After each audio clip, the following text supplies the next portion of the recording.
If Tuesday night's win over the Florida Panthers is any indication, the Boston Bruins appear to be very playoff ready. We're going to talk about last night's game, take a look at what's ahead over the next two games, the final two of the regular season, and more on today's episode of Locked On Boston Bruins.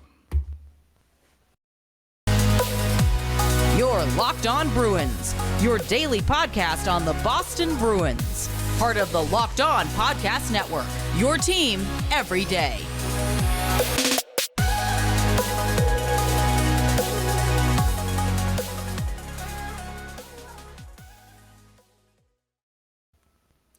What is up, Bruins fans, and welcome back to the Locked On Boston Bruins podcast. I'm your host, Ian McLaren, and this is a daily show where we discuss all things Spoke to Be, as well as take a look around the NHL. Today is Wednesday, April 27th, and I want to thank you so much for making Locked On Bruins your first listen every day. The podcast is free and available on all platforms, so please do smash that subscribe button.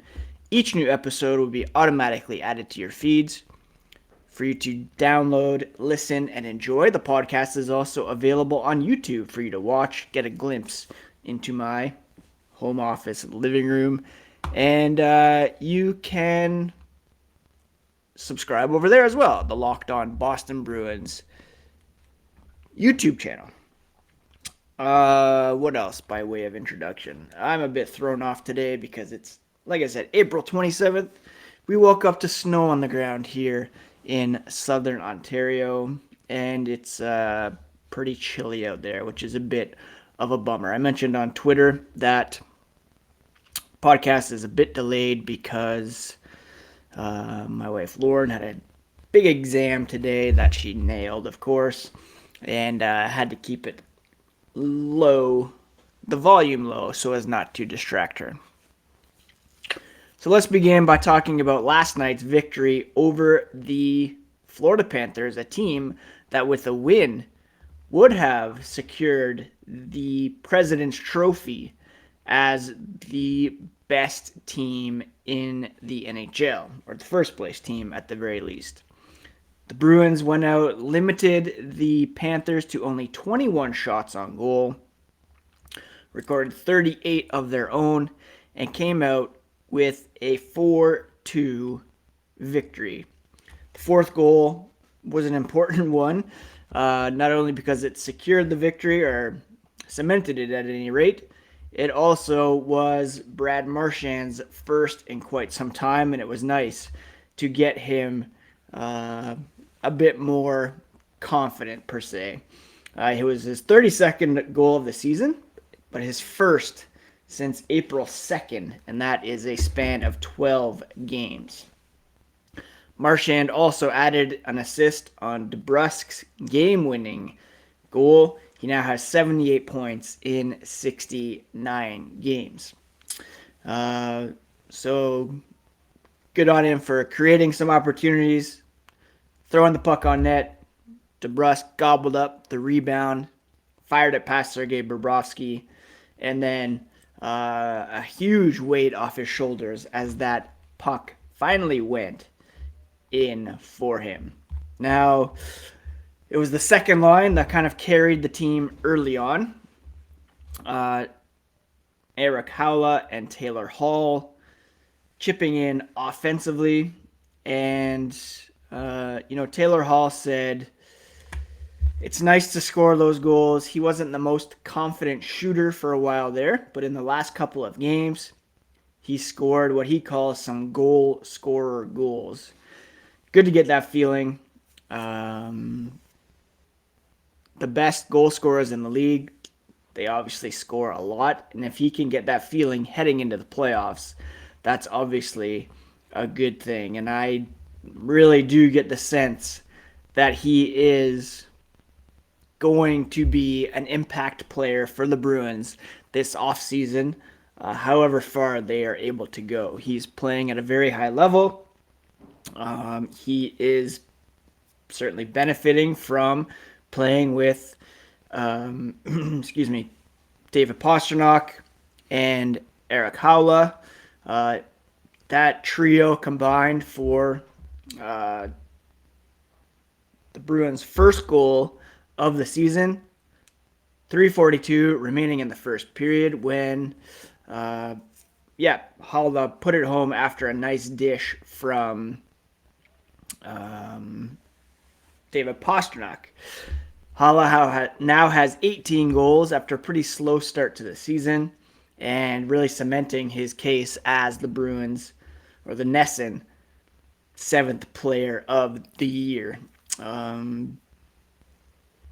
Taylor Hall, I thought he said it best near the end of his availability when he said, when we're healthy and when we have everyone in our lineup, you see how powerful we can be as a team. Your identity is always going to be solid defensively, and you can make the opposition pay once we get the puck. Bruins game is pretty good right now, and they want to keep trending that way.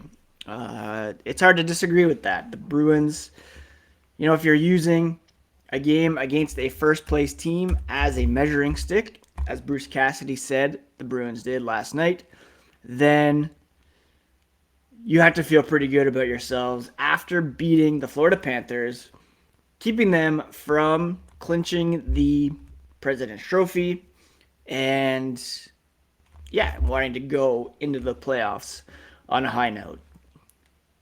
A couple negatives in this one that the Bruins do need to work on. The first being the power play.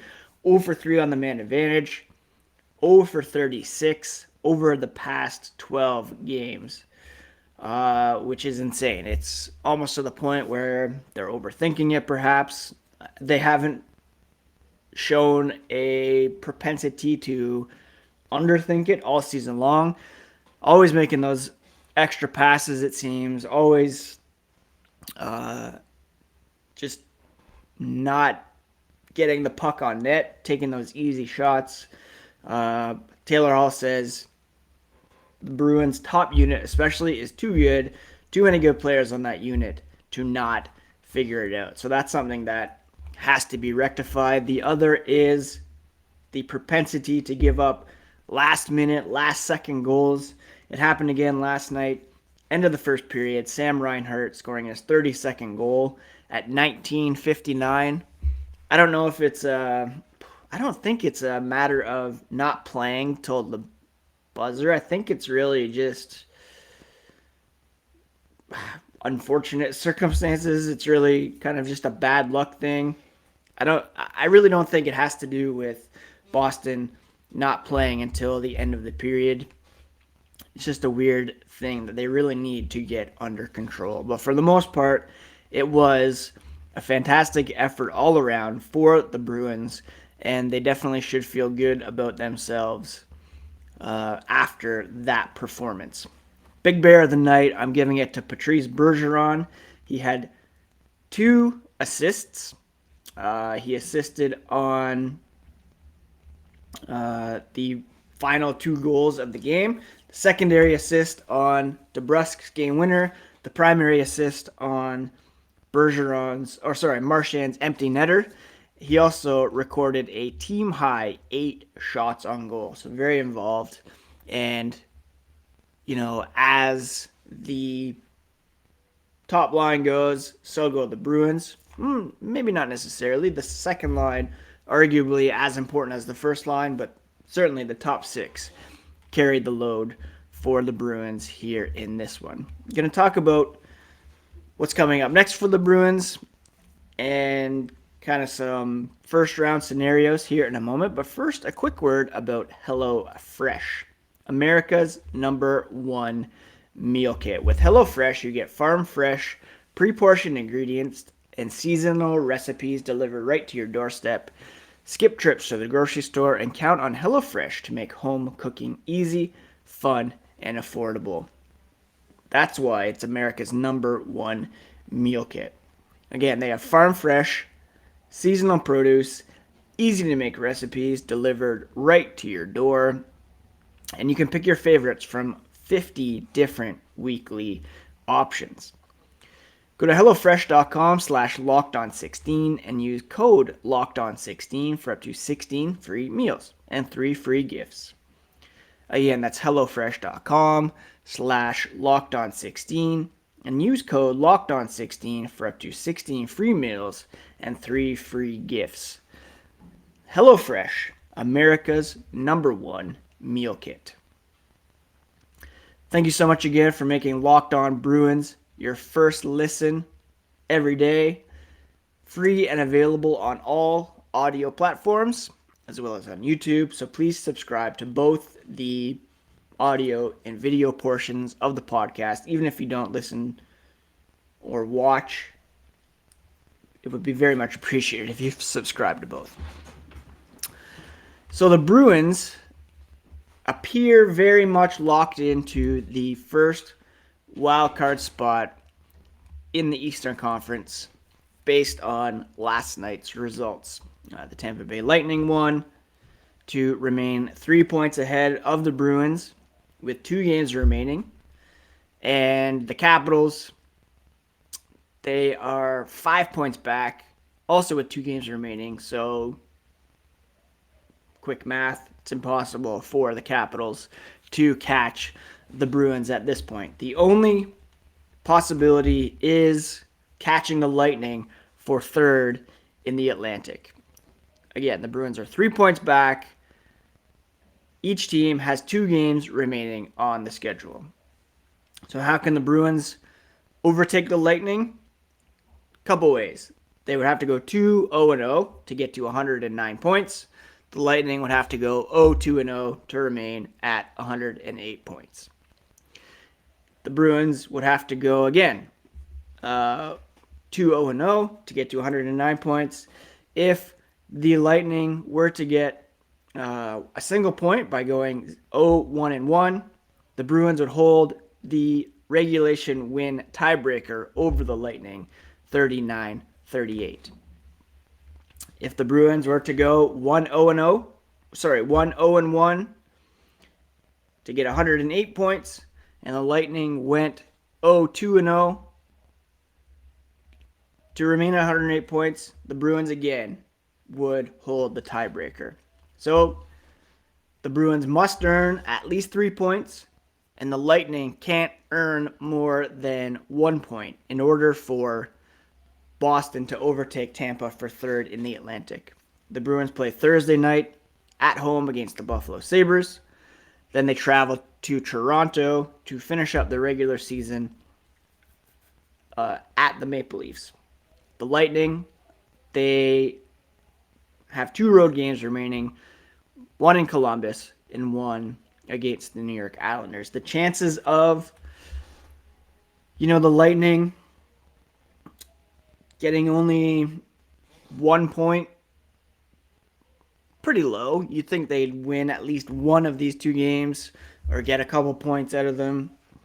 The Bruins, again, can only get to 109 points. So the Lightning need 2 out of a possible 4 points from the from the Blue Jackets or the Islanders in order to clinch third in the Atlantic, in a matchup against the Toronto Maple Leafs, who have already clinched second. Hope you followed all that. The most likely scenario is that Boston will remain in the number 1 wildcard spot and therefore play the Carolina Hurricanes in round 1. Obviously, something we'll be keeping an eye on. We'll be previewing that as it comes along. But failing these scenarios, the Bruins will stay in the first wildcard spot. Again, the Bruins must earn at least 3 points, and the Lightning can't earn more than 1 point for Boston to move up. Do we want to face the Maple Leafs? Do we want to face the Hurricanes? The Bruins have played Carolina in 2 of the past 3 postseasons, sweeping them in the 2019 Eastern Conference Finals. They beat them in 5 games back in the playoff bubble of 2020. Hurricanes losing in 5 games to the Lightning last season. We know the Bruins have also beaten the Maple Leafs in recent years, so obviously this regular season, the Maple Leafs and Hurricanes have kind of beaten up on the Bruins. But if you look at kind of playoff pedigree and the like,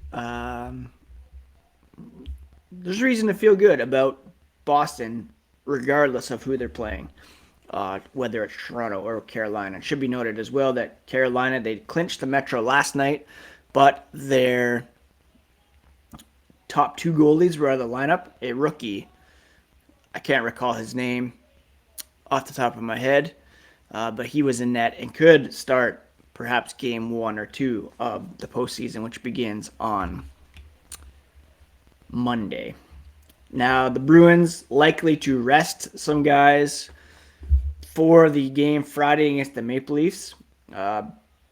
Bruce Cassidy saying today that it will be Linus Ullmark who gets the start against the Sabres. Jeremy Swayman will travel and get the start on Friday against the Maple Leafs. And David Pastrnak, Hampus Lindholm, who have been in and out of the lineup as they've been getting back to full health. They're going to play Thursday, and then they'll see how guys feel heading into Friday's game. See who needs a day and who does it. So I'm assuming there'll be a fairly sparse lineup for Friday's game against the Toronto Maple Leafs. Before we finish up with some news and notes around the NHL, a quick word about Rock Auto. With the ever-increasing numbers of makes and models, it's almost impossible for your local chain auto parts store to stock all the parts you need.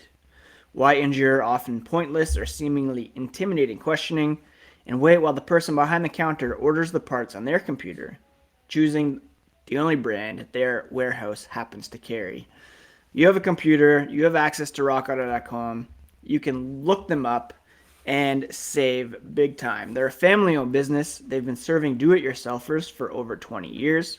Their prices are reliably low for every customer, and they have everything you could possibly need: brake parts, tail lamps, motor oil, even new carpet. Go explore their easy-to-use website today to find the solution for your auto part needs.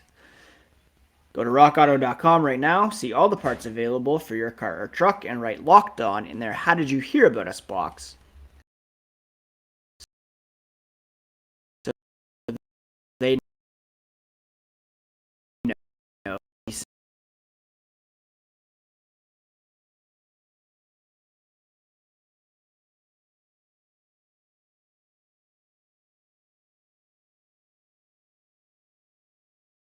Reliably low prices, all the cars at rockauto.com. Now, wanted to mention as well that there was a bit of a Bruins Patriots crossover at the game last night.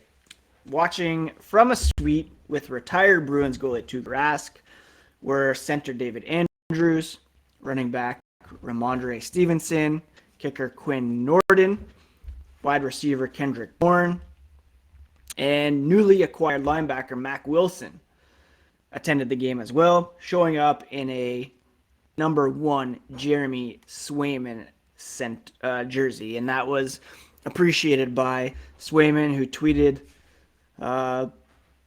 Mac Wilson's picture saying, "Let's go. I know whose jersey I'll be repping this season for the Pats." Likely going to be some more New England representation at TD Garden in the coming weeks between the Bruins.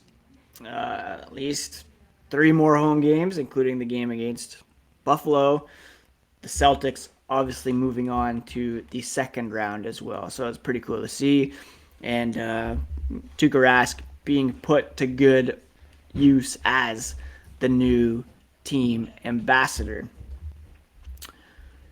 What else is going on around the NHL? Well, speaking of the Toronto Maple Leafs, Austin Matthews scored his 60th goal of the season last night, the first U.S.-born player to score 60. And looks like Connor McDavid is going to win the Art Ross once again. He now has a 7-point advantage over Jonathan Huberdeau in that race. Steven Stamkos hit 100 points last night, which is wild. For the first time, I thought he would have done that already. But there we have it.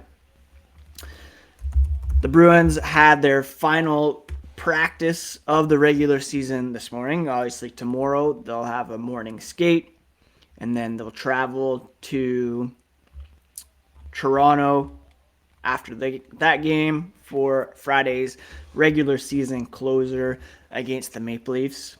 I'm sure they'll be back on the ice to practice on Saturday or Sunday. And we'll have a better idea, of course, of who they are going to play. Maybe not until Friday evening, depending on what the Tampa Bay Lightning are able to do before that. If they win tomorrow night, for example, against the Blue Jackets, we'll know that it will be Carolina. But there's an outside chance, as I said, that the Bruins will play Game 1 in Toronto against the Maple Leafs. Looks more like it will be against the Carolina Hurricanes. Either way, they'll be starting on the road. Anyways, that's it for today's episode of Locked On Boston Bruins. Thank you so much, everyone, for the continued support. Thank you for subscribing. Please do so if you have not already. Be back tomorrow to preview the game against the Sabres and answer some of your questions. If you have any mailbag questions heading into the final days of the regular season, please do send them to Locked NHL Bruins or at ENC McLaren, and I would love to answer those for you on tomorrow's podcast. All right, have a great rest of your Wednesday, friends. Go check out Moon Knight, which I hope to do at some point today, and we'll talk to you again tomorrow here on the Locked On Boston Bruins podcast, part of the Locked On Podcast Network, your favorite team every single day.